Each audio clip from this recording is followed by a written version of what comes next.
పితా పుత్ర పవిత్రాత్మ నామమున ఆమేన్.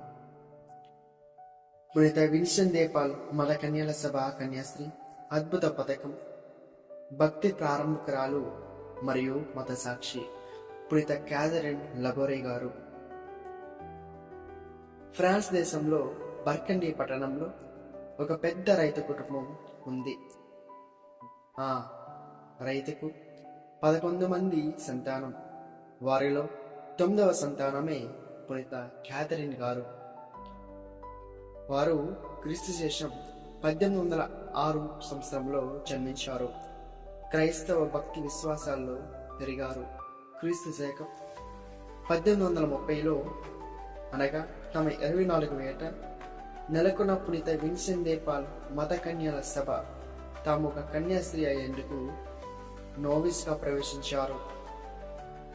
ఇక్కడే పునీత క్యాథరిన్ గారికి అద్భుత దర్శనాలు కావడం ఆరంభమయ్యాయి. ఒకసారి వారు పవిత్ర దివ్య సప్రసాదంలో అప్పంలో ప్రభువైన యేసును క్యాథరిన్ గారికి కనిపించారు. అలాగే త్రిత్వైక సర్వేశ్వరుని పండుగ రోజున అనగా ఆదివారం రోజున యేసు ప్రభు కిరీటధారి అయి క్రీస్తు రాజుగా ప్రత్యక్షమవడం కల్లారా చూశారు. అనంతరం క్యాథరిన్ గారు పరమ పావని దేవమాత 3 సార్లు దర్శనంలో సంగటి ఆయమ్మ ఆత్మగురువు మార్గదర్శకంలో పట్టణంకు చెందిన ఒక విశ్వాసి చరిత్రకారుడు వ్రాశాడు. సుమారు 1836 సంవత్సరంలో నవంబర్ 27వ తేదీన కలిగిన దర్శనంలో రాకల అలంకరణ వెలుగు పవిత్ర కన్య మరియమంబ ఆమె చుట్టూ ఏర్పడింది. బంగారు అక్షరాలతో, ఓ మరియా, జన్మ పాప రహితోద్భవి, మా కోరికలను మా కొరకు ప్రార్థించండి అని పదాలు వ్రాడబడి ఉన్నవి. ఈ గంభీర మధుస్వరంతో ఈ మాదిరిగా ఒక పతాకాన్ని తయారు చేసి మెడలో ధరించాలి. దీనిని నమ్మకంతో ధరించిన వారి అందరికీ గొప్ప పరమ అనుగ్రహాలు అనుగ్రహించబడతాయి అని వినపడ్డాయి. ఇంకా తమ హస్తాల నుండి ప్రసారిస్తున్న వెలుగు కిరణాలు తమ వర ప్రసాదాలకు గుర్తు అని, వాటిని అడిగిన వారికి దయచేయబడతాయని తల్లి మరియమ్మ గారు తెలియజేశారు. ఆ పథకంకు రెండవ వైపు ఎం అక్షరంతో దానిపై ఒక శిలువ గుర్తు ఉంది.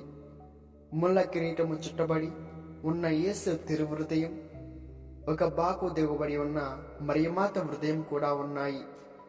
ఇది మన వాస్తవిక సంక్షిప్తం విశ్వాసం వెల్లడిస్తుంది.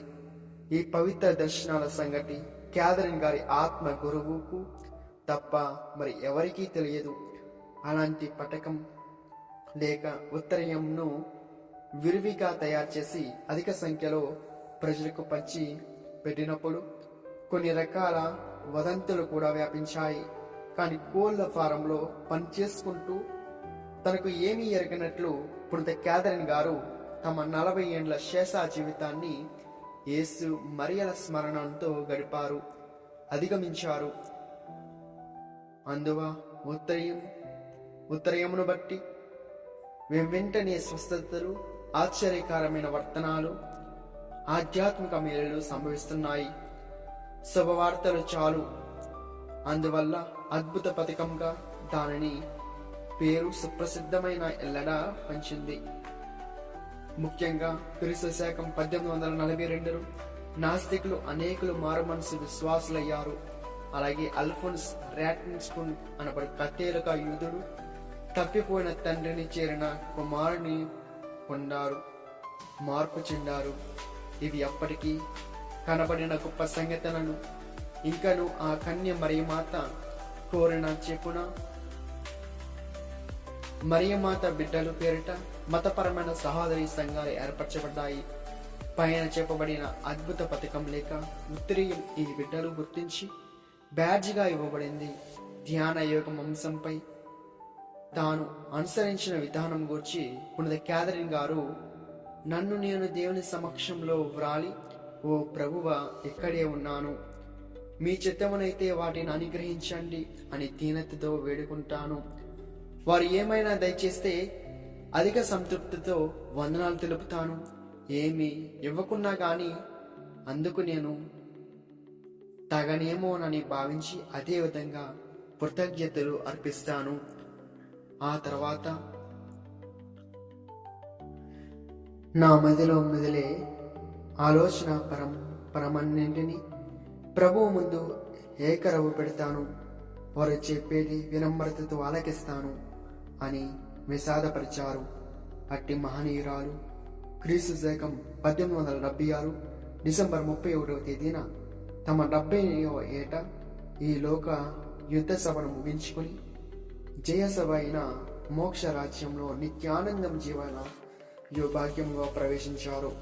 56 సంవత్సరంలో వారి మరణాంతరం చూస్తే వారి మృతదేహం ఏమాత్రం చెక్కు చెదరకుండా మృదువుగా యథాప్రకారం ఉంది. వారి హస్తాలు ముఖరావిందం గులాబీ వర్ణంతో సహజ సిద్ధంగా ఉన్నాయి. ముంజెత్తులు నవ్యంగా, 2 నేత్రాలు నవ్యంగా ఉన్నాయి. అటు పరిశుద్ధరాలికి 12వ వైఎస్ భక్తినాథ జగద్గురువులు క్రీస్తు శకం 1947 జూలై 27వ తేదీన మృతపట్టంతో